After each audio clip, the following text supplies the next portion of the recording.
Hello, I'm Joachim de Plessis. Welcome to the HTS Epoll. It's your opportunity to weigh in on the most pressing issues of the day.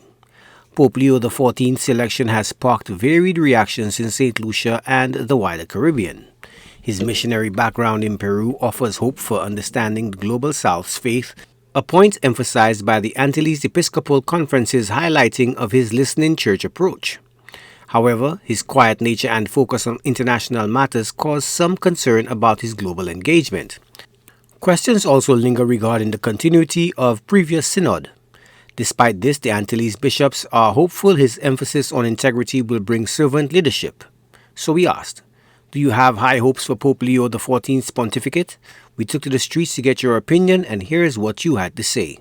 Having been chosen among 118 cardinals, there must have been good qualities in him.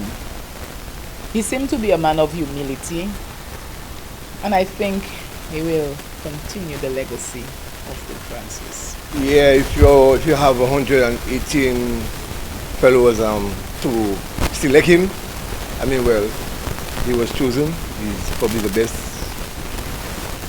and he's just Pope Leo, and we have to go with it. We have to go with the flow. Pope Leo is Pope Leo. I don't know a whole lot about the Pope, but what I see, he's a man of humility. He's a man dedicated, passionate for the poor. I always see a spiritual man as a man of justice and a man who always seeks to assist the poor. And his work as an evangelist in the Peru and the other areas, I believe that he'll do a wonderful work. And I'm surprised at the speed at which he was elected at the Pope, and the first in history, he made history, the first American Pope to be given that great honor. And having selected from 118 cardinals, I think that speaks volume for the character of the man. I thank God for him.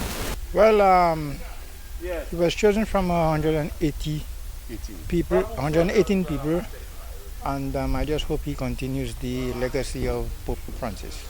I think Pope Leo was chosen by the Holy Spirit. This is Holy Spirit intervention, because it is the first time that there is an American Pope has been chosen, and I think he was chosen to continue the legacy of Pope Francis, to put peace and to look at social things happening now, wars, and to put peace in the world with these current things happening all around the world with America and Gaza and everything else going on. So I think he was sent by the Holy Spirit. I think he will also be called the People's Pope because he looks like a man of humility, a man similar to Pope Francis, I should say, because he spent so much time in Peru dealing with the poor, with children and unfortunate people and things like of that nature. So I think he will continue the legacy of Pope Francis. I think scriptures are being fulfilled, and we must take heed that we should give our lives to God and see that the Spirit is calling on us. I hope he's a good fella. I know him before. I've seen him with the Pope, So in choosing him, I think they make a good choice, to choose him. And I wish him well. Oui, moi bien content Pope Leo. Moi bien content il vini pape, le pape. Mais moi ka observer influence américaine. Influence américaine en le Vatican, tenir chaiba pour faire. Vice President Amérique allait visiter Rome. Président Trump try best de ça attraper Rome aussi. Et moins qu'à quoi l'agneau influence parmi ces noms ça. So si jamais en la vie nous ka vivre. Le pape attraper couillon contre Trump. Well, I wish him good luck in his endeavors. That's all I can say.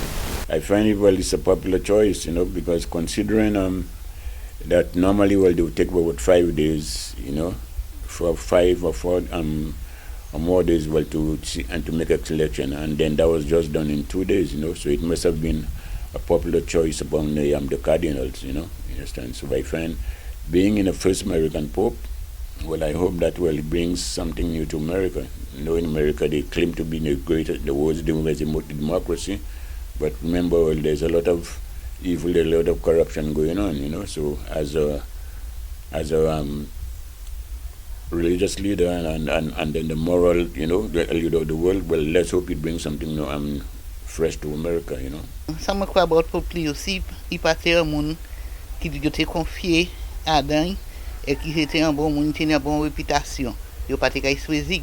So moi, je peux faire un bon travail pour la terre.